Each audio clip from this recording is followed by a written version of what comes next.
For this next session of the Local Business Journalism Fellowship, we're going to pivot to a look at the food chain. That's a term that gets used a lot in business circles, but communicating how it functions and its role in local communities is very important. So you've all received some advanced reading about coverage of the USDA food business centers and how the current administration has cut funding, frozen grants, et cetera. So we wanted to take this as an opportunity to hear from two speakers who are going to give us insights into this policy change and the real world perspective of what this means in local communities for the people who produce food, the people who distribute it, and the communities that rely on them for doing that. First, we're joined by Aallyah Wright. Aallyah is the Rural Issues reporter for Capital B News. She's now, I should say, a treasured member of the NPF family because she joined us earlier this month to talk to our Widening the Pipeline fellows about how Hollywood actually intersected with her hometown of Clarksdale, Mississippi in the movie Sinners. Fascinating story. And I also can't help mentioning that Aallyah is now a member of the 2025-26 Obama Foundation Leaders Program. So let's give it up at this moment for that. She joined us today to talk about her reporting on this issue of the food business centers and what that means. So she's going to give us a good contextual understanding and scope of the issue and what it means. But when it comes to the issue of lived experience and learning from that way, I think we are greatly privileged to be joined by Philip J. Haynie III, who also goes by PJ. PJ got on a plane this morning at 5 a.m. from Memphis, from one of the farm property that his family owns, to be with us this morning. He is a fifth-generation farmer, and I cannot wait to hear the full story of that. He owns and operates Haynie Farms, which is a grain farming business that produces corn, wheat, soybeans, and canola throughout the northern neck of Virginia. And you also have the farm in Arkansas as well, is that correct? Right. They grow rice in Arkansas. So this is going to be an incredible opportunity, really, for you all to understand, again, this aspect of the local food chain and what some of the challenges, threats, issues that are involved. So thank you both for joining us. And Aallyah will get started with her presentation. And PJ, why don't you have a seat over here, and then we'll get back to it. All right. Can y'all hear me? Okay? Yeah? Okay. So again, I'm Aallyah Wright, and I cover rural Black communities across the country for Capital B. One of my fellow colleagues is in this program. Hey. And I'm going to talk a little bit about how I reported the USDA regional food business centers and why that program is no longer here. Let's see. Okay, so does anyone in here know what the USDA is or what the USDA does? Oh, sorry. Or shout it loud and proud. We're recording, so we have to. Oh, okay, gotcha. Oh, no, I was just going to say that they control like the agricultural arm, but also food and commodities and things like that. Well, we Native communities call it commods, but things like SNAP. Yes. Anyone else? Yes.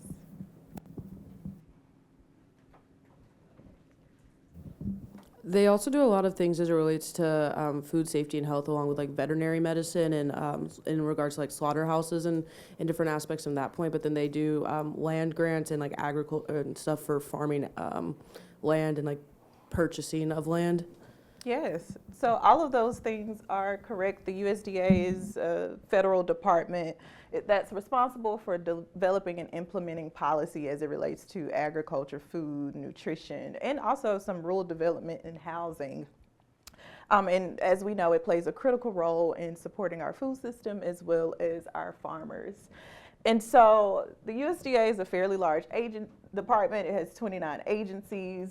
One of the agencies that I'm often reporting on is what is happening at the Farm Service Agency, which deals with a lot of loans. They have over 100,000 employees and that works across 4,500 locations, but I put the asterisk there because, as we know, that is probably no longer accurate. Because of the firings that we've seen reported in the news, some resignations, and also some retirement offers that folks have accepted.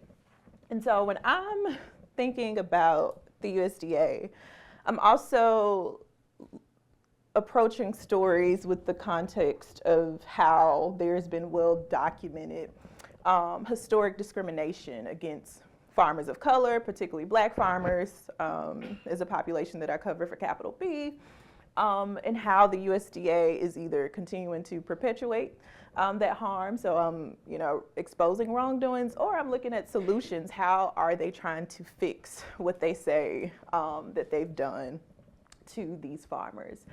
And so one of the programs that I looked at was the regional food business centers. Okay, so I know this looks like chicken scratch because I redacted some stuff.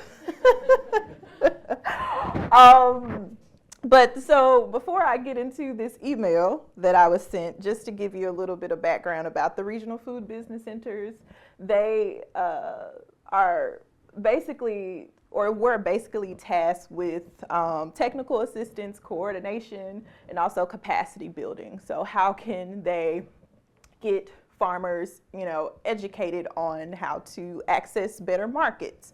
Or is there information about how to make your business more viable? Is there some support that you need? Do you need to purchase certain equipment like cold storage or processing facilities, even mills for grain? Do you need assistance with marketing support? How can you better market your business so that folks know that you exist? So these centers, there were 12 of them, placed across the country to do this type of work.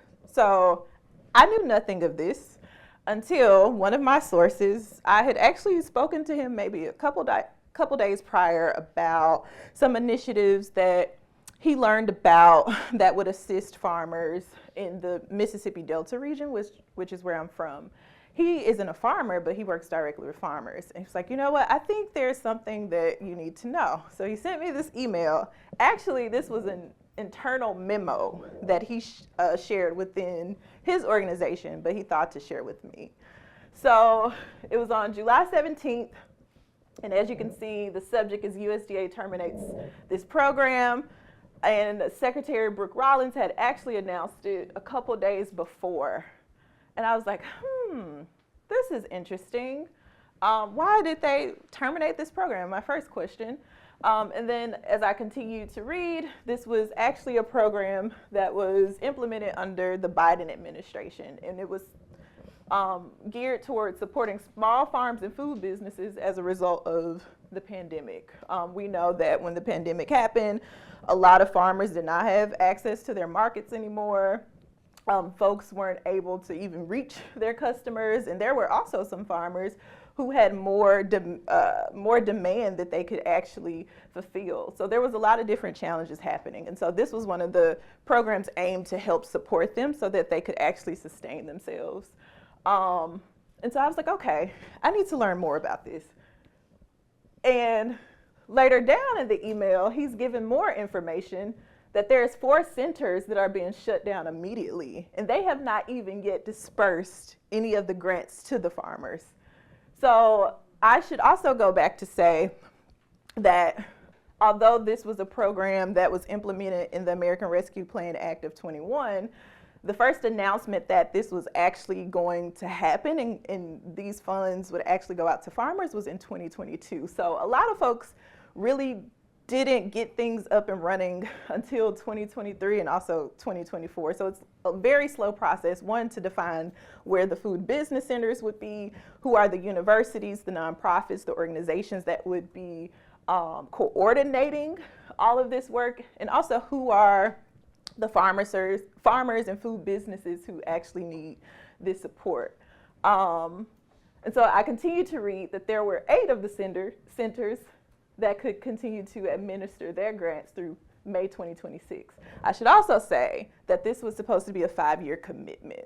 So they were supposed to actually continue this work up until, I want to say, 2027, 2028, or something like that. So this is cutting, of course, that work and eliminating a lot of what they actually could do. And then this is just some more information. And then these were the centers. So thankful for my source, because they just gave me everything in this email for me to follow up with the reporting. So I was like, oh, I'm from the Delta. I'm from Clarksdale, and this center is in my hometown. And I was just looking at some other places. And so I decided to reach out to some of these centers. First of all, I would say I was on a very short deadline. So I had to move as quickly as I could. And so as I started, to look more at this, what I learned was some of this language was actually from the press release from the USDA. So I wanted to confirm whether this was true or not. Not saying my source would lead me astray, but you still have to double check. And I wanted, a lot of questions came up for me. One, if these were the 4 centers that were closing, which were the centers that were still going to be able to operate? What states are within these centers? How many grants had already been dispersed? Who was actually in the process of about to dispersing grants? How much money was actually allocated for this program? How much money has gone out? And what essentially are farmers and food businesses? What can they, literally, what does it look like? What does the support look like for people when they are receiving either this direct financial assistance or this technical assistance? Like in real time, what does that work look like? So I started reporting, and these are some of the numbers that popped up. I talked about it was a 5-year commitment, but it was $400 million over 5 years. And as I started to do research, I found this report. Let me get the name of it so that I am accurate. So it's a semi-annual performance progress report that the USDA put out to show the impact of what this program has, done so far, or what these centers have done so far. And this is only from July of 2023 to December 2024. If I had more time, I would have dug deeper to see, look at a longer timeline and how much more has happened. And these are only just a few stats from that. So I learned that in this time period, over $600,000 have been distributed in what they call sub-builder grants, which are small grants that goes to these farmers or food businesses. This is the number of organizations and businesses that have been served. These are the individuals that actually received technical assistance. And there were new farms or businesses that were created as a result of this work. So as I'm looking at this, I'm like, oh, there are some really good things happening just based off this small period of time with what these centers have been able to do. But I'm like, okay, these are just numbers. I need to talk to people. So in the midst of doing this research, a lot of people didn't get back to me. Some people said they would talk to me, and then they said, call me back tomorrow, call me back tomorrow. And every time I called them back, they didn't get back to me. But I was able to talk to some folks out of the Southwest Center, which is basically California, Nevada, Arizona, and I want to say some tribal communities.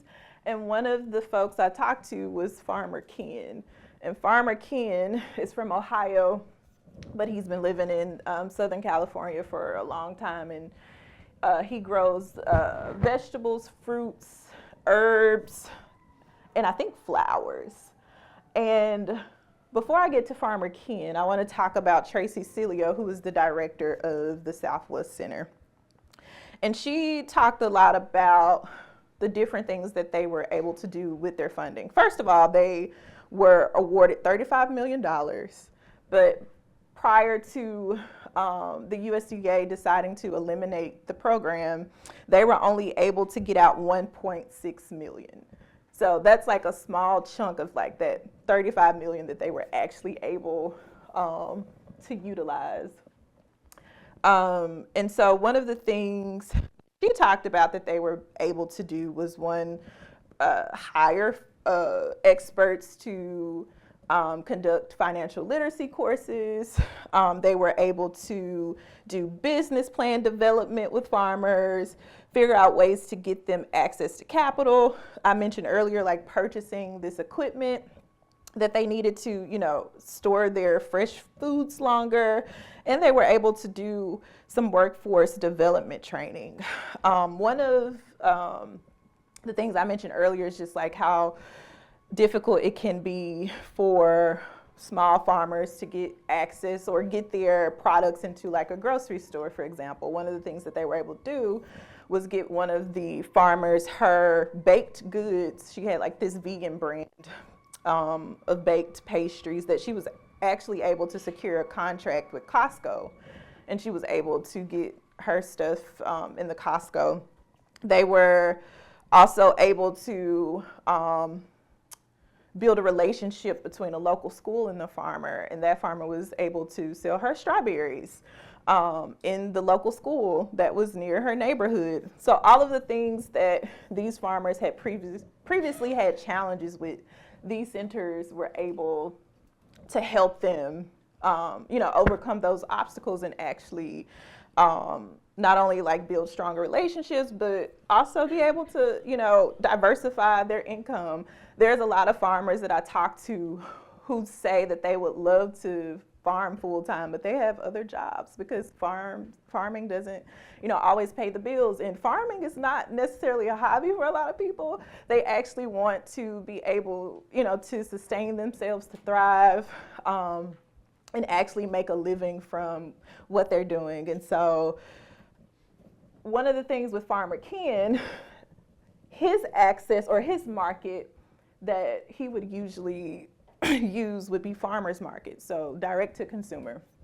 He would set up shop and he would be able to sell directly to the customers in his neighborhood. However, there were some natural disasters, the fires happening in California, and that kind of shut down his market. And so he talked a lot about how he's been able or working towards diversifying his income doing speaking engagements. He's been trying to do, you know, some workshops, and a lot of that work came from the support that he received from the Southwest Center. So they hired him to actually go out and train farmers because he had already built the connections with a lot of those farmers who either, you know, needed some help with their business plan or they needed, you know, new tools to support their farms or whatever those different things that they needed. Yeah, he was able to receive some income from this program to actually do that work. And so sometimes, yeah, one thing that Farmer Ken was saying that he's well versed in, you know, grant opportunities, resources that come from the USDA, and he knows how to actually do grant writing, and he has time to actually do that. A lot of farmers don't. Some of them don't even know how to access, you know, the applications or know where to look or know if, you know, they meet the requirements, or again, if they even have the time to sit down and go through those documents that or applications that are sometimes super long and it's time consuming, so they just don't do that. So he was able to do that too, support people with getting grants. And so other things I wrote down that organizations were able to do. So one of those things was create a new food hub in rural communities where there were limited transportation. I would love to know like actually what that looked like because I wasn't able to talk to the center who created that. And also, again, providing networking opportunities. Again, some of these folks are so far out and they don't often have, you know, places where they can meet other farmers or folks who are in the industry. And so this helped to create that cross collaboration with these different folks.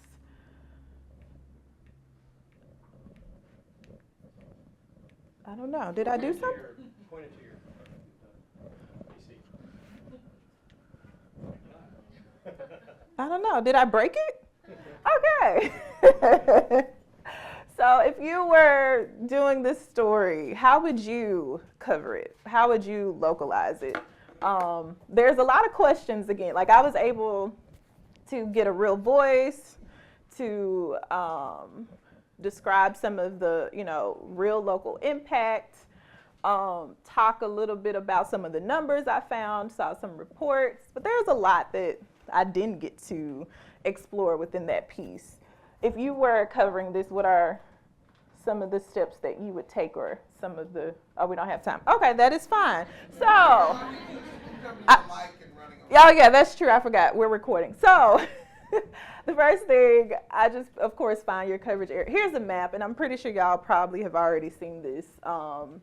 But, so one other thing I'll mention is that September, I'm forgetting the date, but basically a lot of the 8 centers that were able to allocate the rest of those grants were through September, and so their work is basically coming to an end. So I would look there for those places, and again, going back to those centers who never even got a chance to distribute any of that money, and part of it was because of the funding freezes that happened. So yeah, and then there's a list on the USDA website that has like contact information for these directors and people who are over these centers. And I just threw this in here. I don't know how much data y'all work with the Census of Agriculture, but it has a lot of farm data from all sorts of demographics, from, bless you, there's racial data, there is congressional district data, of course, state and national data. I mean, it talks about the different crops and the number of acres, and there's just a lot of stuff. But I will give one caveat. There are farmers I've talked to who don't trust the USDA for a number of reasons, as we know, and so they also don't trust the census, and they may not fill it out. So that data may not be as accurate as it can be, but it does give us a look at the landscape of agriculture. And I can share this too, but this is the link I was talking about with the website information. And yeah, that's how you can reach me. Yeah, that's all I have. So I will pass it over to our farmer extraordinaire. Absolutely. I think we have the lived experience right here, and so we wanted to make sure we get, why don't you join me up here, PJ? In fact, Lee, you want to come here too? Okay. Yeah. I really would just love for you to start out with your family's history, how the first farm was purchased, and then feel free to just share the main points that you want these journalists to take away about this issue. Gladly. Good morning, everyone. I'll do that, and I'll go back. I'd like to comment on the USDA and what it does, just from my windshield. For those of you I haven't met, my name is PJ Haynie. I'm a 5th-generation farmer. My family hails from Northumberland County, Virginia, which is in the northern neck, the northeast corner of Virginia. My great-great-grandfather was the first African-American to come out of slavery, and he purchased 60 acres of land on September 14th, 1867, just outside of Heathsville, Virginia, in Northumberland County. And by the grace of God, my family still owns that original 60 acres today. We still farm a portion of that, and we have expanded to over 9,000 acres, a combination of owned and leased land across 4 counties in Virginia and 4 counties in Arkansas. Where we are on the coastal plains, due to our sandy soil profile, we do a lot of what's called double cropping. We plant a winter wheat, winter barley, winter canola. That crop goes in the ground in October, November of the calendar year. The winter wheat will get up about 6 inches tall like grass, and then once the soil temperature starts to cool down, that crop will grow dormant. It'll frost on it, snow, ice, whatever. Spring comes around, and when that soil temperature starts to warm up, that crop will start to grow. And about June, we'll start harvesting that winter crop. And then because we've got some calendar days left before the first frost, we go in with the planters and we plant soybeans right behind those combines. And those soybeans start in June, and then they'll be harvesting those in October, November. And we'll plant a maturity that will kind of grow kind of fast, and the first frost of the fall kills the growing season. So that's typically around about October the 15th when we get our first frost. And because we're so close to the coast there, the frost kind of lays off because of the water temperatures a little bit further than it does inland. And that helps us mitigate. Growing up, I was my dad's walking shadow. I had 4 younger sisters, so I didn't stay in the house much at all. And from the time I was 7 years old, I was everywhere Dad went. I was his shadow. If he had a meeting at the bank, I sat in the corner. If he had on the tractor, I was sitting on the side. And, you know, I never forget, every time we would go into the John Deere store, I want a toy, or I'd go over to the books. And this one particular day said, you know, Dad said, you know, you're too big for a toy. So it was one Sunday afternoon, as we typically did after church, ride around to the John Deere dealerships. The new equipment would be on one side of the lot, the used equipment would be on the other, and you know, we would ride. This one day, Dad stopped at this particular tractor, and we would keep a key in his pickup truck that would start any John Deere tractor in the whole country.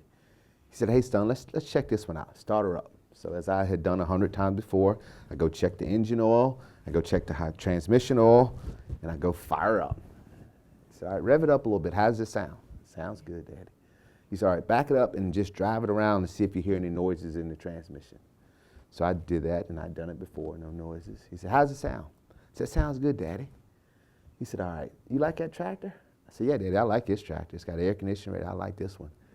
He said, all right, well, your daddy's going to buy you that tractor. And by golly, Daddy, I come home after Friday after school, and Daddy's got the tractor sitting in the yard.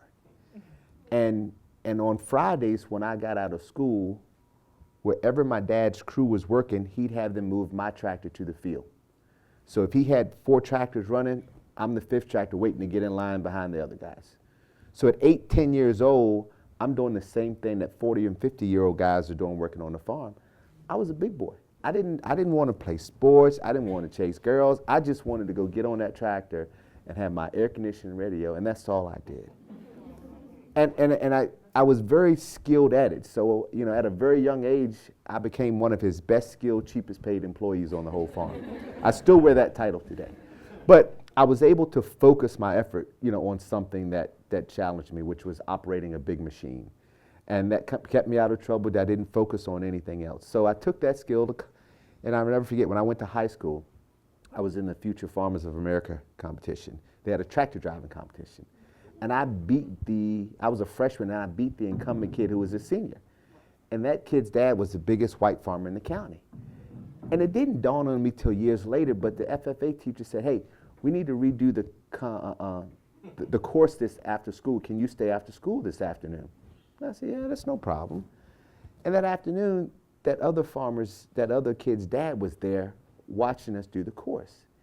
And after I got older, I realized that guy didn't believe that I beat his son, so he had to come and watch it himself. And it's just simple, a little ropes course. You just pull a 4-wheel wagon out of a stall and back it into another one. You don't cross the line. But just having to prove myself early on.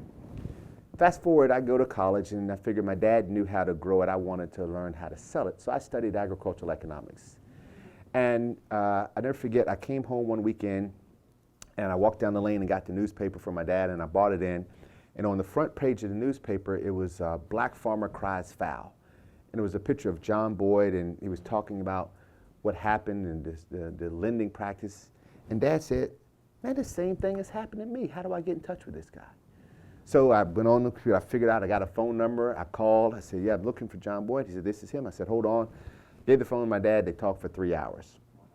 And some of the same challenges that my father had faced as far as being denied loans and equipment being shot up and buildings being burned up. The discrimination was really, really rancid, and it was uncontrollable in rural America, okay?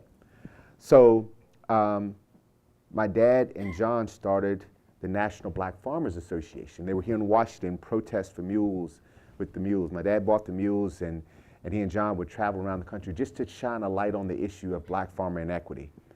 And I never forget, I had to haul the mule to Atlanta, and it's a picture of me on the cover of Jet magazine with a pair of bib overalls holding the mule for a black farmer protest that day. We were saying a prayer. I had my hat on.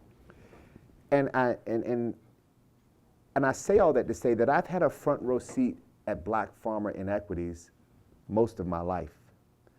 You know, that same tractor that Dad bought me, one night, Dad leased a big farm in the county, biggest farm in the whole county. White landlord gave him the opportunity to lease it. He leased it. And we were in the planting season, and we parked all the tractors on a line. The next morning we came back to the field, every one of those tractors was shot up with bullets hole, flat tires, radiators, antifreeze just running on the ground. And that's an image that I still have in my head to this day. And it didn't discourage me, folks. It just lit a fire in my belly to prove to those who didn't want me here that I'm just as entitled as they are. You see, the land doesn't know any color. You take care of the land will take care of you. That's all I've ever been taught.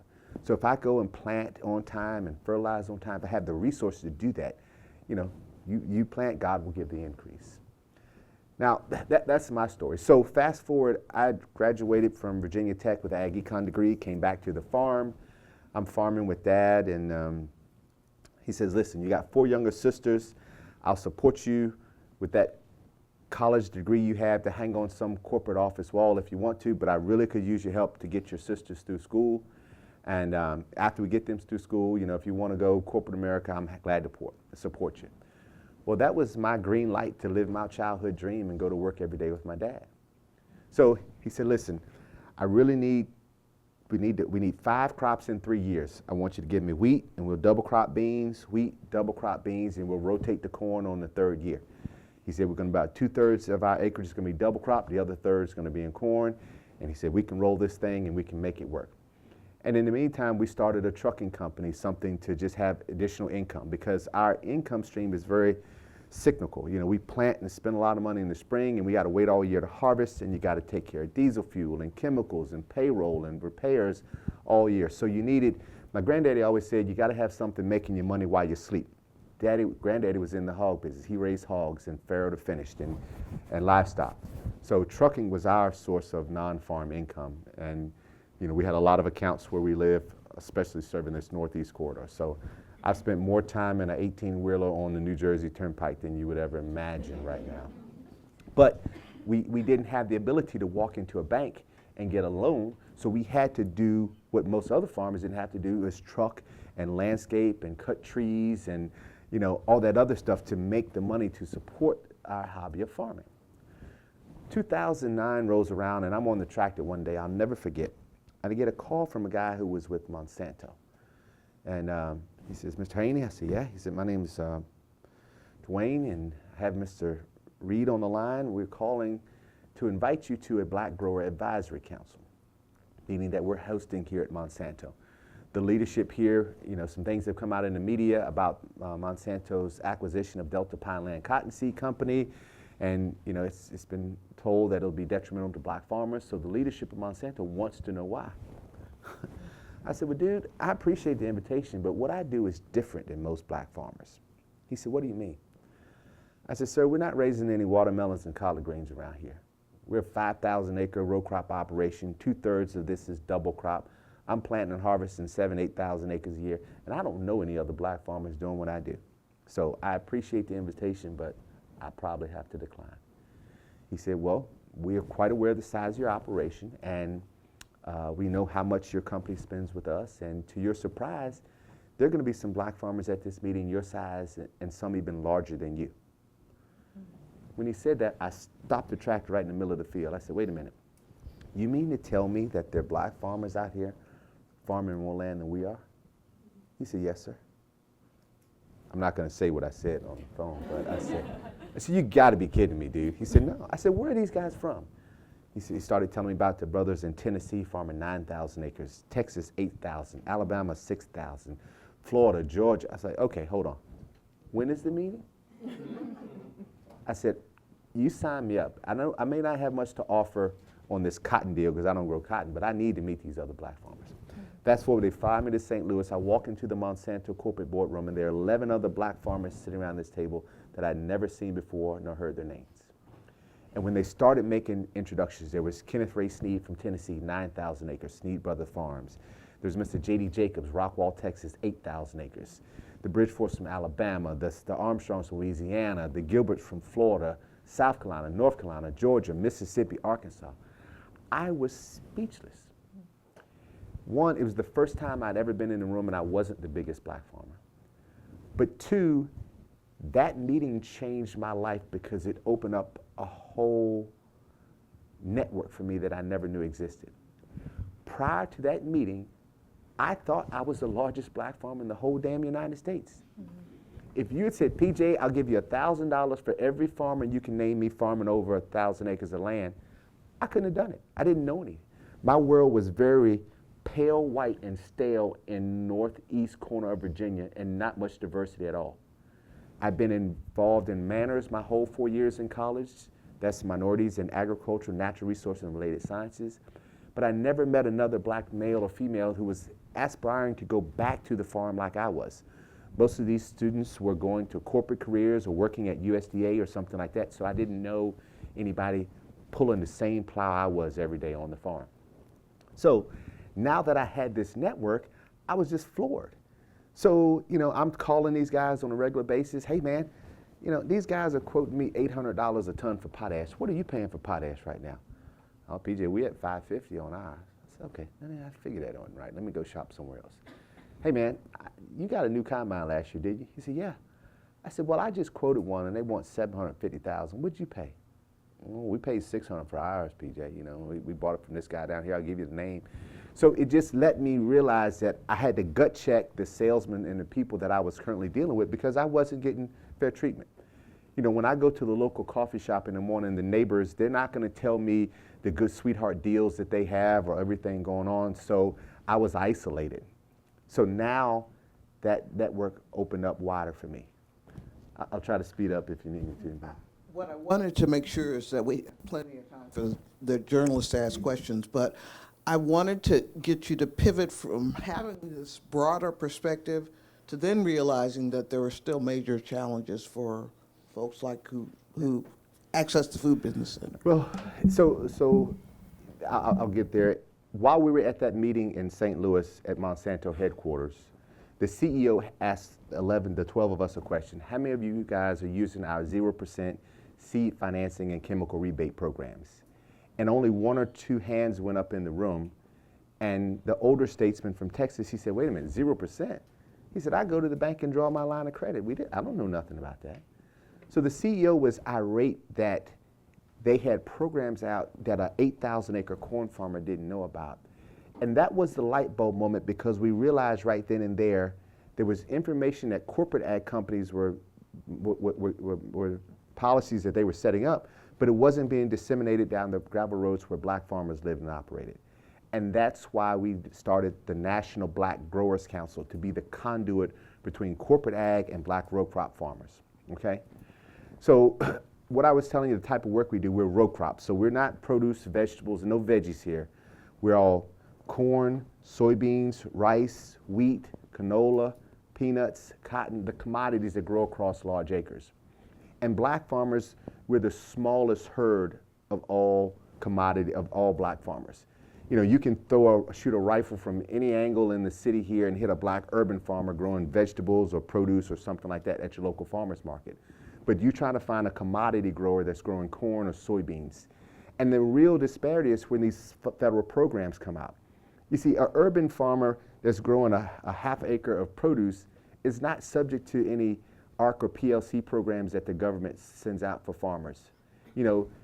USAID is buying big commodities for farmers to keep the pipeline regulated. That's not happening on the smaller scale.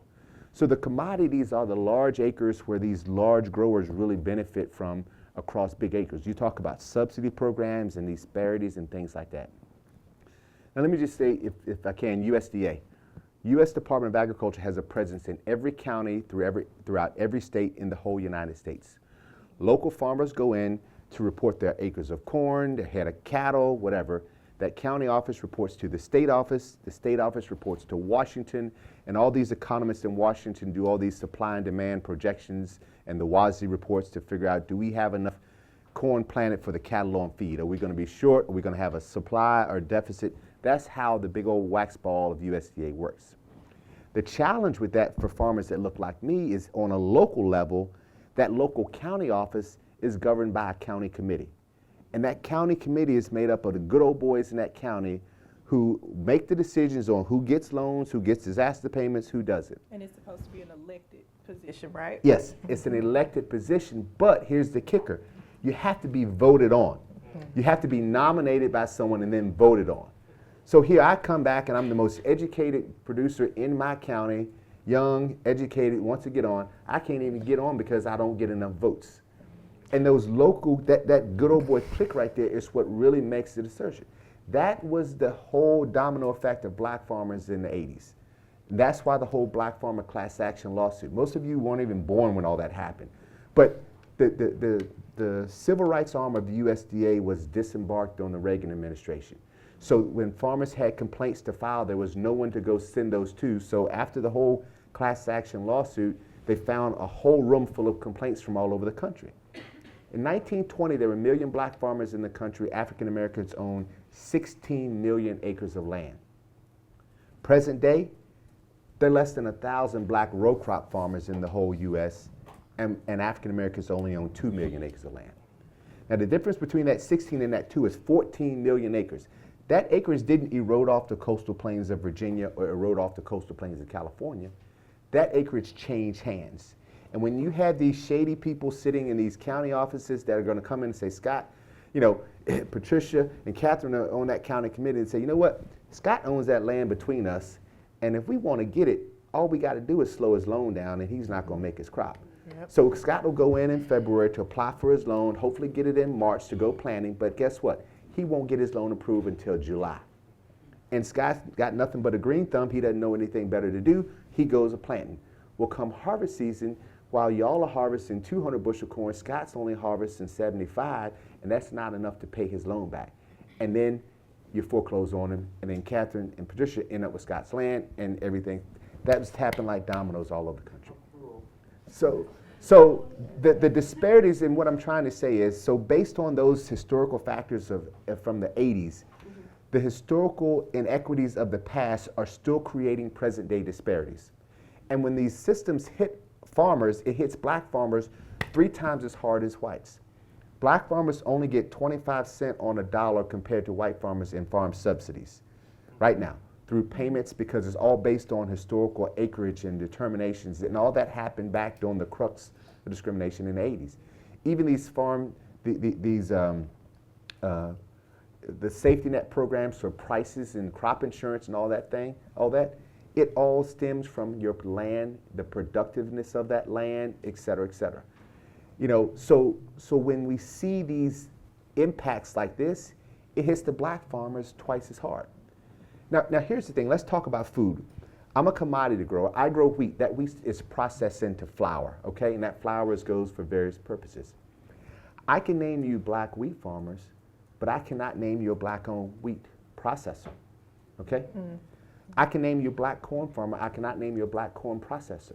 I can name you a black soybean farmer. I cannot name you a soybean processor. African Americans came over as slaves to pick cotton. We still grow cotton. I was just in Clarksdale yesterday and seeing all the cotton fields over in Mississippi. But there's no black-owned cotton gins in the whole United States. Blacks are not involved in the processing sector. And I'm very fortunate to own one of the only black-owned rice processing plant in the whole United States. And we're struggling for capital right now to keep that afloat. But I try to explain to people the value of the processing. And I use this example and it resonates very easily with people. Let's think about a hamburger. You, the cattle farmer, Maxwell, got up this morning and you went down to the pasture and you saw where that bull had broke the fence down for the 3rd time. You say, you know what? I'm gonna sell that bull. He's crazy and he's just getting on my nerves and I've gotta keep fixing it. So you go load him up on your trailer, you take him to the livestock market, and when you pull into the parking lot, you see a sign on the wall that says beef $1.50 a pound, okay?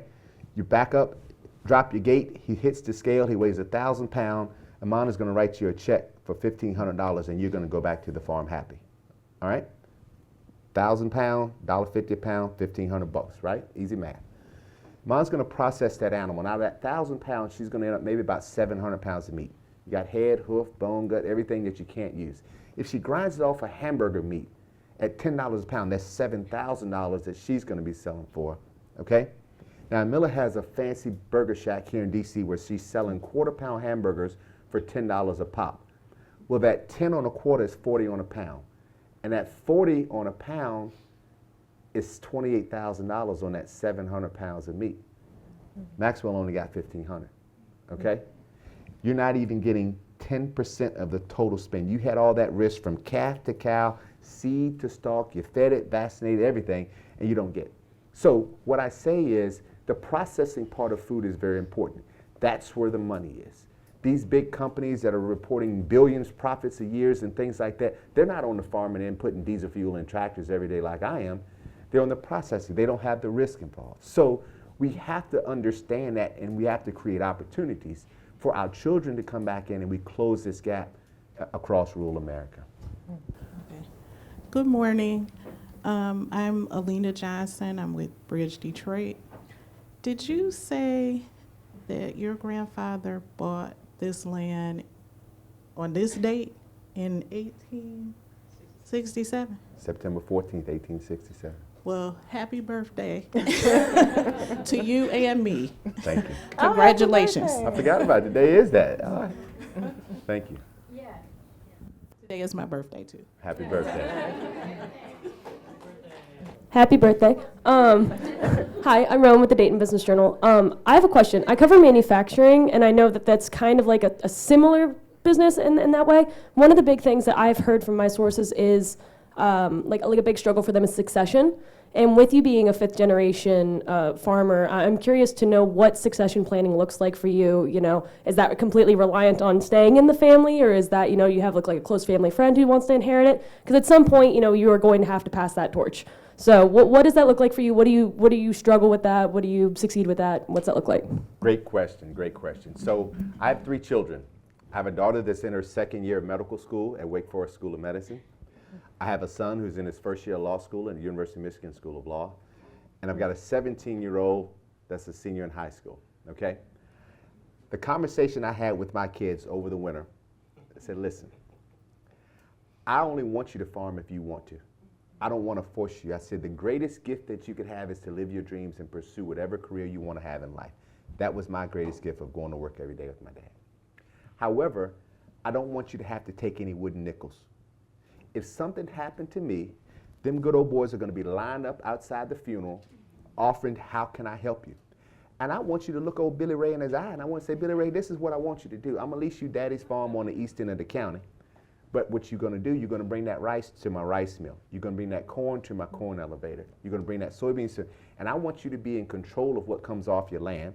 Then you're going to lease Jimbo the hunting rights over here, and then you're going to lease Billy Bob. You know, you control what comes off, and then you don't have to take any wooden nickels.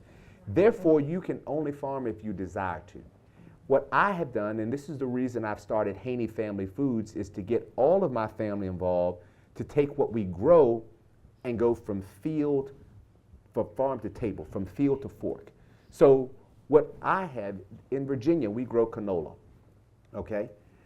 If I just sell canola off the truck, it's worth a certain value.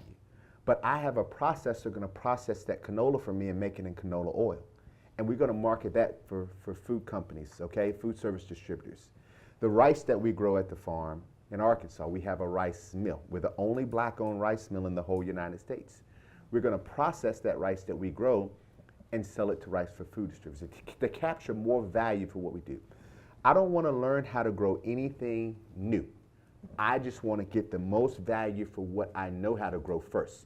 The same way that hamburger existed from that cattle farmer that Maxwell had to that burger that Aallyah had, the same way the wheat is. You can go in the grocery store and there's $5 for a 2-pound bag of flour versus I only get $5 for a 60-pound bushel of wheat that I sell, okay?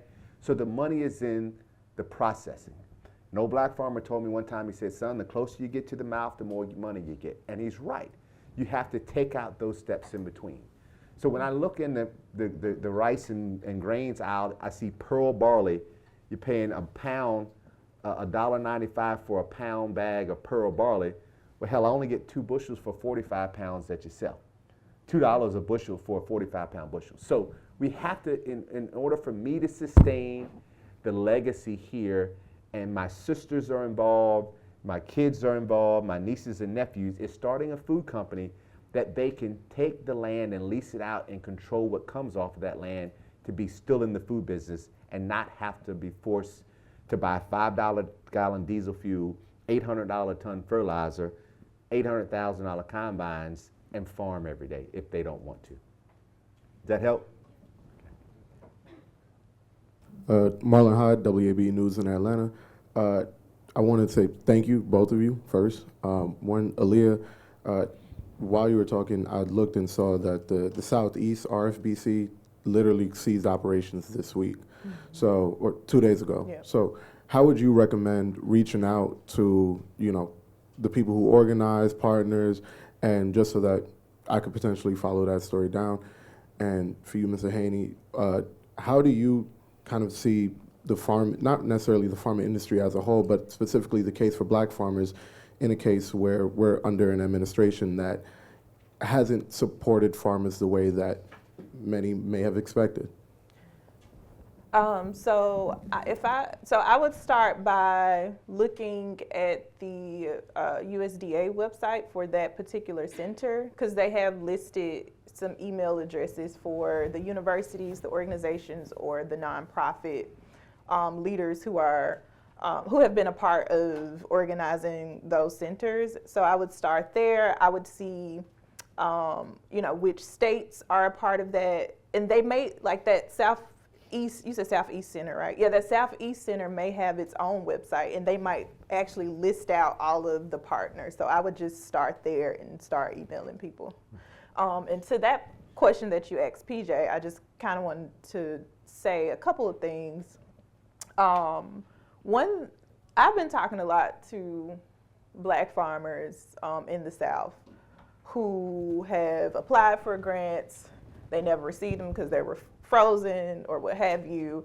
And despite the challenges, they're still motivated. Like, they're not allowing what's happening to stop them from doing what they're doing.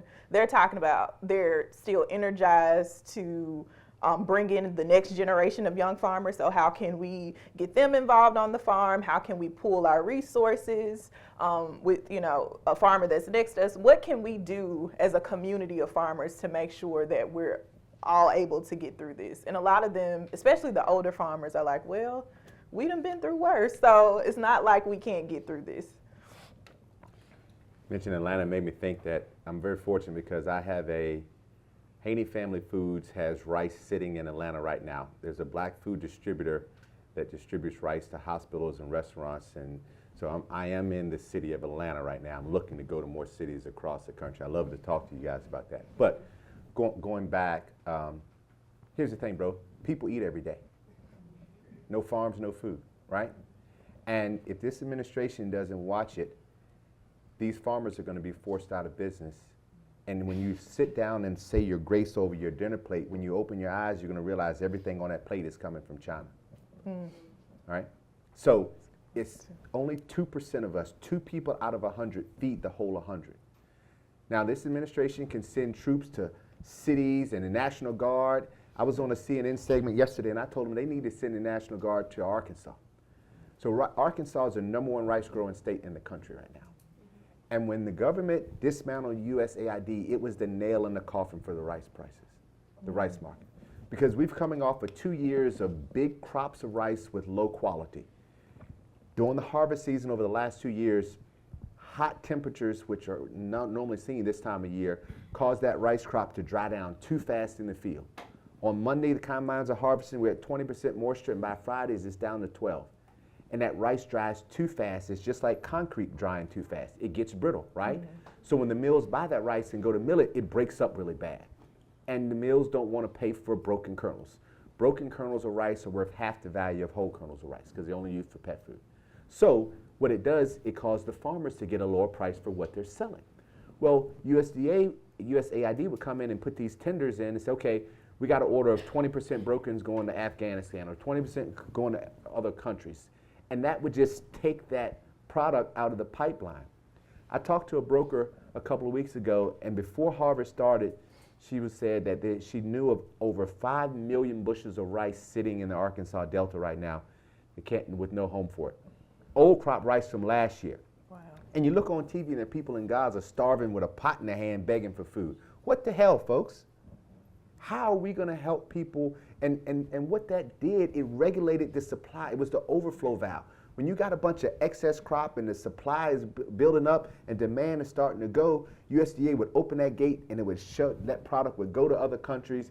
It would regulate, it would keep farmers farming.